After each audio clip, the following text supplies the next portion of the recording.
कहानी की शुरुआत जेक नाम के आदमी से होती है जिसे दुनिया का बेस्ट ट्रेजर हंटर माना जाता था। आज तक ऐसा कुछ भी नहीं था जिसे जेक ढूंढ न सका हो, पर वो अपने काम को अकेले ही करना पसंद करता था। लेकिन एक दिन धरती पर ऐसी खतरनाक सोलर फ्लेयर आई जिससे धरती की सारी टेक्नोलॉजी ने काम करना ही बंद कर दिया। इस घटना के बाद सरकारें खत्म हो गई, दुनिया धीरे धीरे बदलने लगी, लोग भूख से मरने लगे, कई तरह की बीमारियां फैलने लगी, यहाँ तक कि फ्यूल भी खत्म हो चुका था, जिसकी वजह से सड़कों पर खड़ी गाड़ियां कभी चली ही नहीं और लोग पैदल चलना भी भूल चुके थे। जिनके पास खाना था वो उसे छुपाने लगे और जिनके पास कुछ भी नहीं था वो जिंदा रहने के लिए कुछ भी करने को तैयार थे। पर इस घटना के 6 साल बाद भी जेक एक ट्रेजर हंटर की तरह ही जी रहा था। जेक एक दिन एक पेंट हाउस में घुसा जिसके अंदर काफी अंधेरा था और सामान बिखरा पड़ा था। तब वो सीढ़ियों से ऊपर गया और वहाँ के बड़े से बुक शेल्फ को ध्यान से देखने लगा। जिसके बाद जब जेक ने उस शेल्फ को जोर से धक्का दिया तो वो किसी दरवाजे की तरह खुल गया, जिसके पीछे एक और दरवाजा था जो कि बहुत मजबूत था। पर जेक ने उस दरवाजे पर छोटे छोटे बॉम्ब लगाकर उसे बड़ी ही आसानी से तोड़ दिया। तब उस दरवाजे के अंदर बैटरी की मदद से रोशनी करने के बाद जेक को एक लॉक दिखाई दिया जिस पर पासवर्ड लगा हुआ था, जिसे खोलने के लिए जेक ने कीपैड के उन अक्षरों को कागज पर लिखा जिस पर उंगलियों के निशान लगे हुए थे। और थोड़ा सोचने के बाद जेक को उस लॉकर का पासवर्ड पता चल गया, जिसको खोलते ही उसके अंदर से जेक को एक रिकॉर्ड मिला, जिसे प्ले करते ही लॉकर पर लगे साउंड सिस्टम ने उस लॉकर का दरवाजा खोल दिया, क्योंकि इस रिकॉर्ड का साउंड ही उस लॉकर का आखिरी पासवर्ड था। और जब वो लॉकर खुला तो उसके अंदर से जेक को एक वायलिन मिला जो कि बहुत कीमती था। पर तभी वहाँ पर पुलिस की यूनिफॉर्म पहने कुछ गुंडे वहाँ आकर जेक से उस वायलिन को उन्हें देने को कहने लगे। जेक ने उन पर बंदूक तानकर उन्हें यहाँ से चले जाने को भी कहा, पर जब वो नहीं माने तो जेक ने एक एक करके उन सबकी चटनी बना दी और वहाँ से निकल गया। खैर, अब यहाँ से निकलकर जेक एक बहुत ही बड़ी फैक्ट्री में गया जिसकी रखवाली के लिए उस फैक्ट्री के बाहर काफी सारे गार्ड्स खड़े थे। उस फैक्ट्री के अंदर आकर जेक की मुलाकात एंजल नाम की बहुत ही खूबसूरत लड़की से हुई और जेक उसे अपना ढूंढा हुआ वो कीमती वायलिन देने आया था। मगर जब एंजल ने जेक के हाथ में उस वायलिन को देखा तो वो हैरान रह गई, क्योंकि आज तक इस वायलिन को कोई नहीं ढूंढ पाया था। तब जेक के इस काम से खुश होकर एंजल ने उसे कहा कि किंग ऑगस्ट तुमसे एक और काम करवाना चाहते हैं। लेकिन जैसे ही एंजल ने जेक से कहा कि तुम्हें इस मिशन को करने के लिए दूसरे देश में जाना होगा, तो ये सुनते ही जेक ने इस मिशन को करने से इनकार कर दिया, क्योंकि वो जानता था कि दुनिया भर में खतरनाक बीमारियां फैली हुई हैं, लोग एक दूसरे की जान ले रहे हैं और अगर जेक वहां गया तो वो भी मारा जाएगा। इसलिए जेक ने एंजल की एक नहीं सुनी और वहां से चला गया। लेकिन जब एंजल ने इसके बारे में किंग ऑगस्ट को बताया तो किंग ने कहा कि तुम चिंता मत करो, क्योंकि मैं अच्छे से जानता हूँ कि जेक से ये काम कैसे करवाना है। तो अब यहाँ से निकलकर जेक अपने घर आ गया, जो कि असल में एक पुरानी बोट थी। तब अंदर आकर जेक ने सबसे पहले अपने कुत्ते को खाना खिलाया और फिर उस वायलिन के बदले में मिले हुए इनाम को देखने लगा। उस बैग के अंदर कुछ पैसे, थोड़ा खाना, जेक के रोजाना जिंदगी में काम आने वाली चीजों के साथ साथ एक रिकॉर्ड भी था, जिसे प्ले करने के बाद जेक ने काफी सारी शराब पी और सो गया। तब सपने में जेक ने खुद को एक बोट में देखा जहाँ वो बिल्कुल अकेला था और ये नजारा बहुत खूबसूरत था। लेकिन तभी अचानक किसी के चिल्लाने की आवाज सुनकर जेक की आंख खुल गई और जेक जब बंदूक लेकर बाहर आया तो वहाँ एक गार्ड लटका हुआ था। दरअसल जेक ने अपने घर के आसपास कई तरह के जाल बिछाए हुए थे ताकि कोई आसानी से अंदर न आ सके, और वो गार्ड भी उन्हीं में से एक जाल का शिकार हो गया था। तब जैसे ही उस गार्ड ने जेक को बताया कि मैं यहाँ किंग ऑगस्ट के कहने पर आया हूँ और वो तुम्हारा इंतजार कर रहे हैं, तो जेक उस आदमी को छुड़वाए बिना ही सीधा किंग ऑगस्ट के पास चला गया। जेक जब वहाँ पहुँचा तो किंग ने जेक से कहा कि पता है ये दुनिया क्यों खत्म हो गई, क्योंकि लोग खुद से ज्यादा टेक्नोलॉजी पर भरोसा करते थे और उस सोलर फ्लेयर के बाद जैसे ही टेक्नोलॉजी खत्म हुई तो लोगों को ये बहुत भारी पड़ा। पर तुम उन सब लोगों से बिल्कुल अलग हो, इसलिए मैं जानता हूँ कि तुम ही हो जो मेरा ये काम कर सकते हो। तुम पेरिस से मुझे मोनालिसा नाम की वो मशहूर पेंटिंग लाकर दोगे जो सोलर फ्लेयर से पहले दुनिया की सबसे कीमती पेंटिंग थी। जिस पर जेक ने कहा कि पेरिस तो उन पहले शहरों में से एक था जो सोलर फ्लेयर में सबसे पहले जलकर राख हो गए थे। मगर ये सब सुनने के बाद किंग ने उसे बताया कि जब ये सब हुआ था तो फ्रेंच गवर्नमेंट ने हर तरह के खजाने को एक सीक्रेट फैसिलिटी में डाल दिया था। मैं तुम्हें इस मिशन को करने के लिए खाना और तुम्हारी जरूरत की हर एक चीज दूंगा, और जब तुम इस मिशन को पूरा कर लोगे तो तुम्हें इनाम के तौर पर एक बोट दी जाएगी जिस पर तुम पूरी दुनिया घूम सकते हो। और बोट के लालच में आकर जेक ने भी इस मिशन के लिए हाँ कर दी।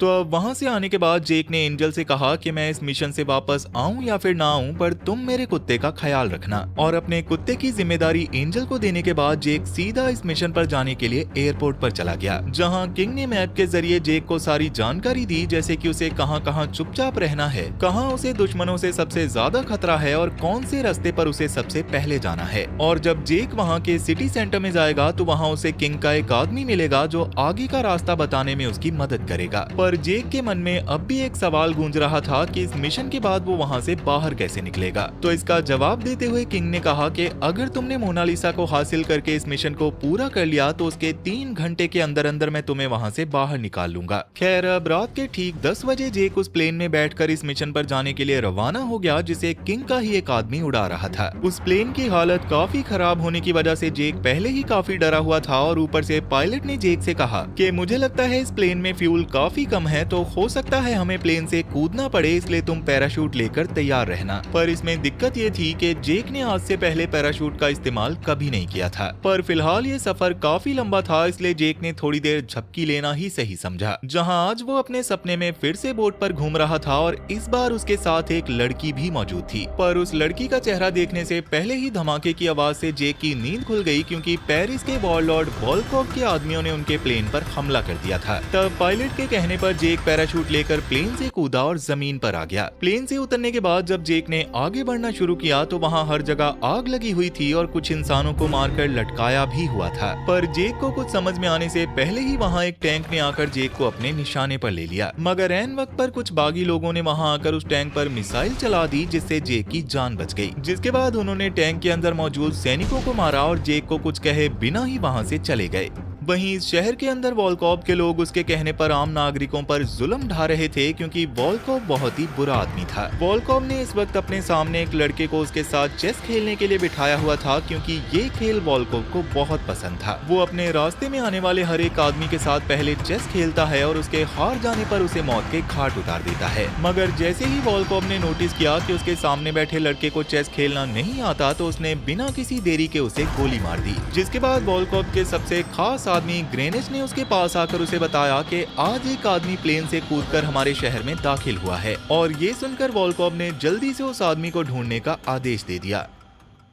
खैर, उधर सुबह होने तक जेक इस शहर के ऐसे इलाके में पहुंच गया था जहां वॉलकॉप के अत्याचारों की वजह से वहां के लोगों की हालत बहुत खराब थी। तब जेक ने वहां एक गाड़ी से पुराने कपड़े चुराकर पहने और वहां के लोगों में जाकर खड़ा हो गया, जहां पर वॉलकॉप के सैनिक आम लोगों को धमका रहे थे कि अगर किसी ने भी वॉलकॉप के आदेश का उल्लंघन किया तो उसे मार दिया जाएगा। और वॉलकॉप के इस खौफ को बरकरार रखने के लिए उन्होंने 2 बागियों को पकड़कर सबके सामने गोलियों से भून डाला। अब ये सब देखने के बाद जब जेक वहाँ से दूसरी ओर जा रहा था तो रास्ते में वॉलकॉप के सैनिक जेक को घेर कर उसका बैग उन्हें देने को कहने लगे। तब जेक ने अपनी ताकत का जलवा दिखाते हुए उन सैनिकों को उनकी औकात दिखाई और उन्हें मारने के बाद वो वहाँ से निकल ही रहा था कि तभी एक और सैनिक ने वहाँ आकर जेक पर बंदूक तान दी। पर उसके जेक पर गोली चलाने से पहले ही ड्रिया नाम की लड़की ने वहाँ आकर चाकू से उस सैनिक का गला काटा और उसे मार गिराया। जिसके बाद ड्रिया ने जेक को बताया कि मैं किंग ऑगस्ट के लिए काम करती हूँ और जब से तुम प्लेन से कूदे हो मैंने तब से तुम पर नजर रखी हुई है, पर इससे पहले मैं तुम्हारे सामने इसलिए नहीं आई क्योंकि मैं देखना चाहती थी कि तुम इन छोटे मोटे खतरों को संभाल सकते हो या नहीं, क्योंकि इससे आगे खतरे का लेवल और भी बढ़ने वाला है। तो अब ये सब बताने के बाद ड्रिया जेक को अपने साथ शहर के अंदर ले जाने लगी। वो दोनों वॉलकॉप के सैनिकों से बचने के लिए भीड़ का हिस्सा बनकर जा रहे थे, पर उन्हें नहीं पता था कि इसके बावजूद वॉलकॉप के कमांडर ने उन्हें देख लिया था। पर फिलहाल वो दोनों लोगों की भीड़ से होते हुए शहर के चर्च में आ गए, जहाँ पहले से ही फादर सैमसन जेक का इंतजार कर रहे थे। सैमसन ने सबसे पहले जेक को खाना वगैरह पूछा, पर जेक ने कहा कि मेरे यहाँ आने के बाद मुझे एक टैंक ने लगभग मार ही दिया था और वॉलकॉप के सैनिकों ने भी मुझ पर हमला किया, इसलिए मैं जल्दी से अपने इस मिशन को पूरा करके वापस जाना चाहता हूँ। तब जेक के ये कहने के बाद सैमसन ने उसे एक मैप दिखाया और अपने गैराज में ले जाकर जेक को वो ट्रक भी दिखाया जिस पर वो काम कर रहा था। जिसके बाद सैमसन ने मैप के जरिए जेक को वो जगह दिखाई जो उसकी अगली मंजिल थी। सैमसन का कहना था कि उस जगह पर ऐसे लोग भी मौजूद हैं जो इंसानों का मांस खाते हैं और इस मैप के के कोने पर एक सीक्रेट कोड भी लिखा हुआ था। तो अब ये सब बताने के बाद सैमसन जेक के आगे के सफर के लिए ट्रक को तैयार करने में लग गया और ड्रेया जेक के जख्मों का इलाज करने लगी, क्योंकि वो ड्रेया ही है जो जेक को उसकी मंजिल तक पहुंचने में उसकी मदद करने वाली है। लेकिन उनके यहाँ से निकलने से पहले ही कई सारे सैनिकों ने वहाँ आकर चर्च को घेर लिया, क्योंकि उस कमांडर ने जेक और ड्रेया को यहाँ आते हुए देख लिया था। तब उन सैनिकों को देखकर जेक और ड्रेया ने जल्दी से सैमसन को उनके साथ यहाँ से निकलने को कहा, लेकिन सैमसन का कहना था कि मैं यहाँ रुककर सैनिकों का ध्यान भटकाऊंगा और जैसे ही मौका मिले तुम दोनों यहाँ से निकल जाना। इतना कहकर सैमसन ने अकेले ही उस चर्च से बाहर आकर कमांडर से कहा कि मेरे अलावा यहाँ और कोई भी नहीं है। पर इसके बावजूद जब कमांडर ने कुछ सैनिकों को चर्च की तलाशी लेने भेजा तो सैमसन ने गन निकालकर कमांडर के हाथ में गोली मार दी, जिसके बदले में सैनिकों ने सैमसन पर गोलियां चलाकर उसे भून डाला। इसी दौरान चर्च के अंदर गए सैनिकों ने जैसे ही जेक को ट्रक में बैठे देखा तो ड्रेया ने पीछे से उन सैनिकों पर हमला करके उनका खेल खत्म कर दिया। अब वैसे तो बाहर सैमसन पर चल रही गोलियों की वजह से ड्रेया की चलाई गई गोलियों की आवाज बाहर सुनाई नहीं दे रही थी, पर उन सैनिकों को मारने के बाद वो जैसे ही ट्रक में बैठी तो जेक ने म्यूजिक सिस्टम पर अपना फेवरेट गाना लगा दिया, जिसकी आवाज सुनते ही कमांडर ने चर्च पर टैंक से गोले चलवा दिए। पर जेक ने बड़ी ही चालाकी से ट्रक को बाहर निकाला। सैनिकों ने उस पर गोलियां भी चलाई, पर इसके बावजूद जेक ने बड़ी ही बहादुरी से ट्रक को टैंक के ऊपर से कुदाया और वहां से निकल गया। मगर उन सैनिकों ने अब भी उन दोनों का पीछा नहीं छोड़ा था। जेक अब ट्रक को यहाँ से सीधा एक चेक पॉइंट की ओर ले गया और वहाँ पर भी कुछ सैनिक तैनात थे, पर अब तक जेक को ये समझ आ चुका था कि उनका ट्रक बुलेट प्रूफ है, इसलिए उसने ट्रक को सीधा उस नाके के ऊपर से ही निकाल लिया। लेकिन तब तक काफी सारे सैनिक उनके पीछे पड़ चुके थे, इसलिए उनसे बचने के लिए ड्रेया के कहने पर जेक ने गाड़ी टनल में घुसा दी। पर जब वो टनल से बाहर निकले तो उनके सामने एक टैंक खड़ा था, जिसने धमाके से उनके ट्रक को उड़ाने की कोशिश भी की, पर जेक ने बड़ी ही चालाकी से ट्रक को इससे बचाया और फिर से गाड़ी को दौड़ाना शुरू कर दिया। पर अब कई सारे सैनिक उनका पीछा करने लग गए थे, जिनमें से कुछ बाइकर्स को तो ड्रेया ने ग्रेनेड की मदद से गिरा दिया, पर एक गाड़ी अब भी उनका पीछा कर रही थी। लेकिन जैसे ही टैंक ने फिर से जेक के ट्रक को उड़ाने की कोशिश की तो जेक ने तुरंत अपनी गाड़ी घुमा ली और उसकी जगह उसका पीछा करने वाली गाड़ी इस धमाके का शिकार बन गई, जिसके बाद जेक और ड्रेया वहां से अपनी मंजिल की ओर निकल पड़े।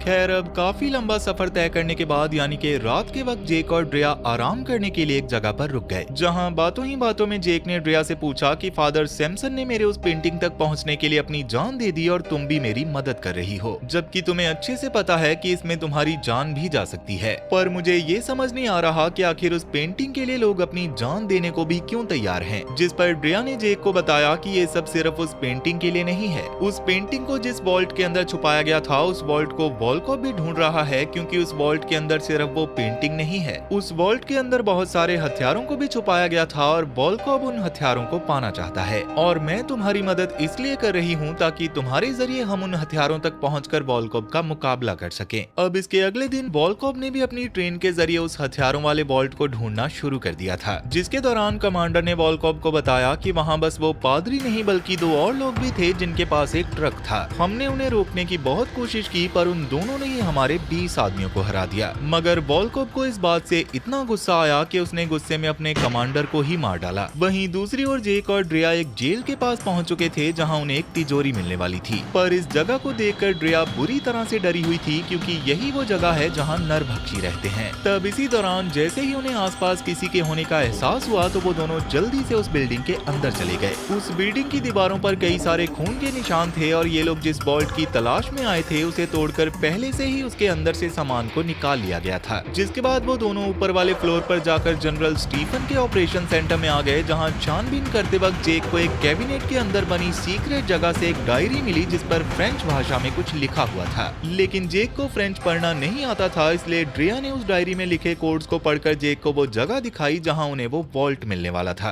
पर जेक इसे देखकर समझ चुका था कि वो लोग उस सीक्रेट जगह की जानकारी ऐसे ही यहाँ छोड़कर नहीं जा सकते, इसलिए ये सब बस उन्हें गुमराह करने के लिए है। ये समझ आते ही जेक ने फादर सैमसन का दिया हुआ मैप निकाला और उसके कोने पर लिखे कोड्स के जरिए जेक ने असली जगह का पता लगा लिया, जो कि यहाँ पास में ही थी। तब तक बहुत सारे नरभक्षी भी उस बिल्डिंग में घुस आए थे, इसलिए वो दोनों जल्दी से खिड़की से कूदकर बाहर निकल गए। पर बाहर आने से पहले जेक ने उस दरवाजे के पास एक ग्रेनेड प्लान किया था और उस दरवाजे के खुलते ही वो ग्रेनेड नीचे गिरा और इस धमाके में वो नरभक्षी मारे गए। और वहाँ से निकलते वक्त ड्रेया ने अपने बागी साथियों को भी उस जगह पर आने के लिए कह दिया था जहाँ उन्हें मोनालिसा मिलने वाली है।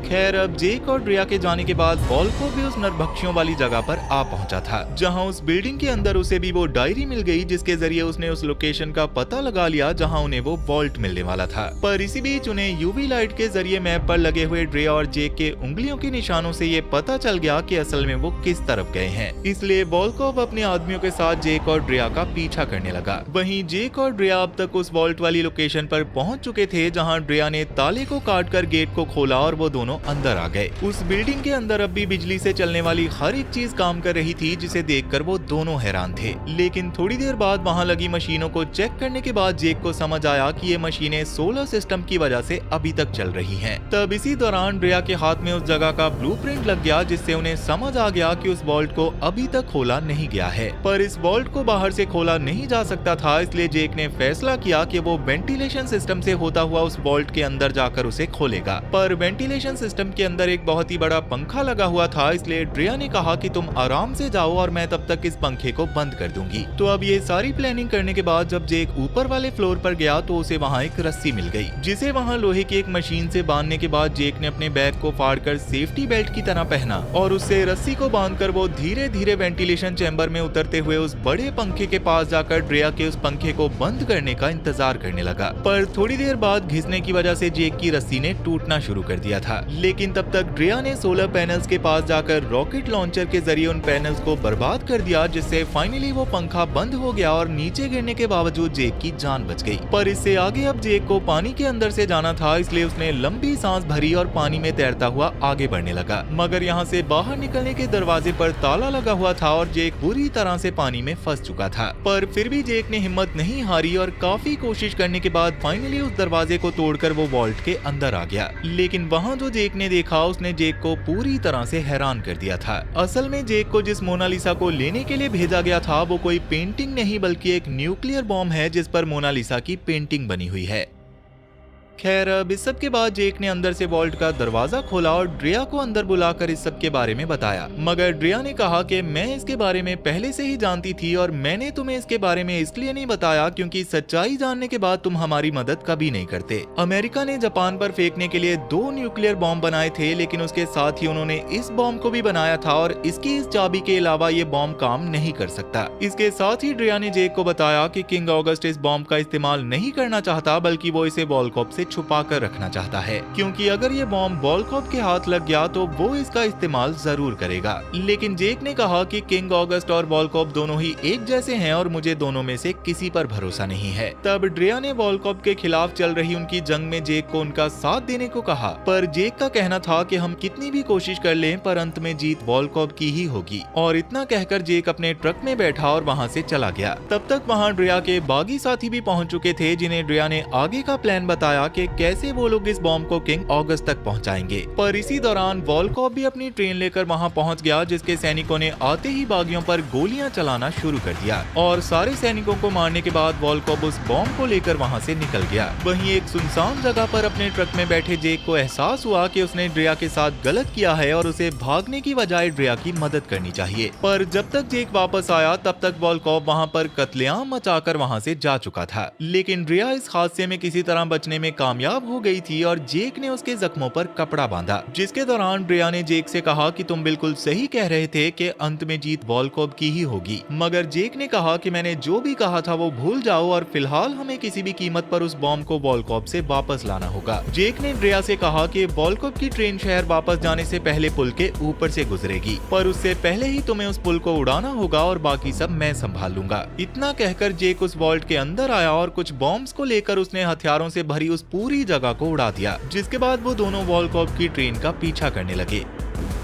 खैर अब रात के वक्त काफी अंधेरा होने की वजह से ड्राइवर वॉल्कोव की ट्रेन को काफी धीरे चला रहा था, पर यह बात वॉल्कोव को बिल्कुल भी पसंद नहीं आई। इसलिए उसने अपने ड्राइवर को ही मार दिया और ट्रेन पूरी रफ्तार से आगे बढ़ने लगी। पर तब तक जेक और ड्रिया भी उन तक पहुंच चुके थे, जहां जेक खुद एक पुल के ऊपर खड़ा होकर ट्रेन के आने का इंतजार करने लगा और उसने ड्रिया को आगे के पुल को उड़ाने के लिए भेज दिया। तब जैसे ही ट्रेन जेक के पास आई तो जेक उस ट्रेन के ऊपर कूदा और उसने चुपके से ट्रेन के एक डब्बे में बॉम्ब फेंक कर काफी सैनिकों सैनिकों को मार दिया और जो सैनिक इस धमाके से बच निकले, जेक उन्हें बुरी तरह से पीटता हुआ आगे बढ़ता जा रहा था। पर काफी सारे सैनिकों को मारने के बाद जेक का सामना ग्रेनेड से हो गया, जो जेक को इस लड़ाई में पूरी टक्कर दे रहा था। मगर उनकी इस लड़ाई के दौरान जैसे ही वॉलकॉब ने वहां आकर जेक पर गोलियां चलाई तो जेक ने ग्रेनेड को आगे करके मरवा दिया और खुद वॉलकॉब पर टूट पड़ा। और काफी बुरी तरह से वॉलकॉब की पिटाई करने के बाद जेक ने उसके दोनों हाथों को टेबल पर रखकर एक औजार को उसके हाथों के आर पार कर दिया, जिसकी वजह से वॉलकॉब अपने हाथों को हिला भी नहीं पा रहा था। तब इसी दौरान जैसे ही ड्रिया ने पुल को उड़ाया तो जेक भी वॉलकॉब से उस बॉम्ब की चाबी छीनकर ट्रेन से नीचे कूद गया, जिसके बाद वॉलकॉब ने अपने हाथों को आजाद करके ट्रेन को रोकने की बहुत कोशिश की, पर अब बहुत देर हो चुकी थी और अगले ही पल वो ट्रेन पुल के अंदर जा गिरी, जिससे हुए धमाके में वॉलकॉब मारा गया। लेकिन इस धमाके को देखकर ड्रिया ने रोना शुरू कर दिया था, क्योंकि उसे लग रहा था इस धमाके में जेक भी मारा गया होगा। पर जैसे ही उसने जेक को अपने पीछे खड़ा देखा तो उसने खुशी के मारे जेक को गले लगा लिया।